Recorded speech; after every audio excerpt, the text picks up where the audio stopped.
بسم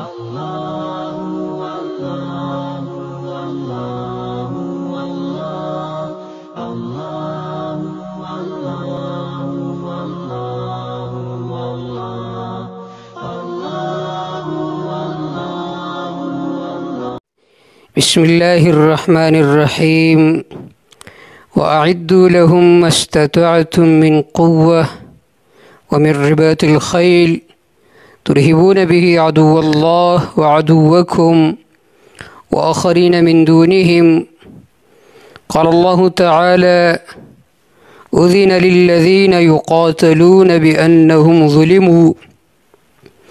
میرے واجب الاحترام سننے والوں دیکھنے والوں السلام علیکم ورحمۃ اللہ وبرکاتہ۔ کل 5 فروری 2020 ہے۔ اس مناسبت سے 5 فروری کو پورے پاکستان میں کشمیریوں کے ساتھ یکجہتی کے طور پر اس دن کو منایا جاتا ہے، سرکاری طور پر، اس طرح پرائیویٹ اداروں میں بھی۔ اور یہ ایک اچھا اقدام ہے اور ایک اچھا عمل ہے، قابل تحسین ہے کہ ایک پڑوسی ملک بلکہ کشمیر جو پاکستان کے ساتھ ایسا ہے جیسا کہ شارگ ہوتا ہے، پاکستان کے لیے شارگ کے مانند ہے، تو ہم پر لازمی ہے کہ ان کے ساتھ یکجہتی کا اعلان کرے اور اس دن کو ضرور منائے، کیونکہ ایک نہتی قوم وہ یہ چاہتی ہے کہ ہمارا ملک پاکستان کے ساتھ ہو، مسلمانوں کے ساتھ ہو۔ جب ان میں اتنا تڑپ اور جذبہ ہے تو ہم مسلمان پر یہ لازم ہے کہ ان کے ساتھ یکجہتی کا اظہار کریں، اور صرف گفتار سے نہیں بلکہ اپنے کردار سے بھی۔ صرف یہ نہ ہو کہ ہم گفتار کا غازی بنے بلکہ عملاً ان کے ساتھ تعاون کریں، یہ ہم پر لازم ہے۔ آج پوری دنیا میں فلسطینیوں کے بعد سب سے مظلوم ترین قوم وہ کشمیری ہے۔ کئی مہینوں سے ان کے لیے کشمیر یہ موت کا گھاٹ بن چکا ہے، ان کے عورتیں، ان کی عزتوں کو نیلام کیا جا رہا ہے، بچوں کو شہید کیا جا رہا ہے۔ تو بحیثیت مسلمان ہونے کے پورے مسلمانوں پر، خاص کر مسلم حکمرانوں پر لازم ہے کہ جہاں پر بھی، جس خطے میں بھی کسی مسلمان پر ظلم ہو رہا ہو تو ان کے ساتھ تعاون کریں، یہ ہر مسلمان پر لازم ہے، یہ ہر مسلمان کا فرض بنتا ہے۔ تو اس مناسبت سے 5 فروری کو یکجہتی کے طور پر یوم کشمیر منایا جاتا ہے، تو یہ اچھا اقدام ہے، یہ منانا چاہیے، لیکن صرف منانے کے حد تک نہ ہو بلکہ عملاً بھی ان کے ساتھ یکجہتی کا اعلان کرنا چاہیے۔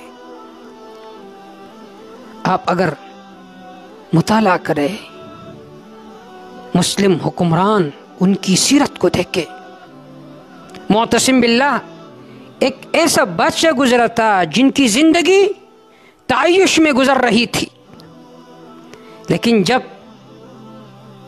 کسی فوجی نے اس کے سامنے ایک خاتون کی فریاد سنائی کہ خاتون آپ کو پکار رہا تھا، تو معتصم باللہ کھڑا ہوا، مہینوں تک اس نے سفر کی کہ اس عورت کا فریاد سنو۔ یہ تھے مسلم حکمران۔ اور آج ہم اپنے آپ کو دیکھیں، قومی سطح پر بھی، اس طرح بین الاقوامی سطح پر بھی، تو ہم نے ہمت ہار دی ہے۔ اگر ہم ہمت کے ساتھ کھڑے ہو جائے تو دنیا کے کسی کونے میں بھی کسی مسلمان پر ظلم نہیں ہو سکتا، کسی مسلمان پر ظلم نہیں ہو سکتا۔